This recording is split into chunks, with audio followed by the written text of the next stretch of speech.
Welcome to the Salmon Runs YouTube. Enjoy the video. You start by confirming power and data. Make sure the laptop is plugged in and battery above 20%. If on desktop, verify UPS or stable outlet. Next, create or locate a USB Windows installer or recovery drive so you can boot if needed. Once done, take note of recent updates, driver installs, or hardware changes because they guide which fix to try first. Now restart and prepare to interrupt boot to access recovery options if the Getting Ready screen persists.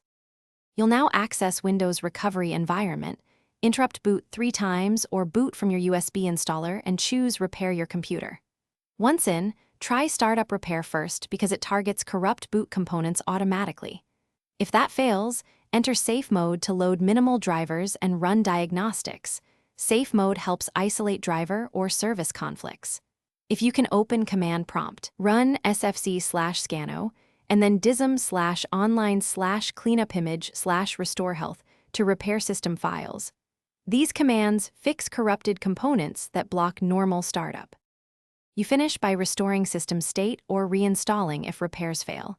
Try System Restore to a point before the issue, and if necessary, reset this PC to keep files or do a full clean install.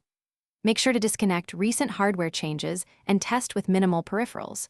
Hardware conflicts often cause stuck screens.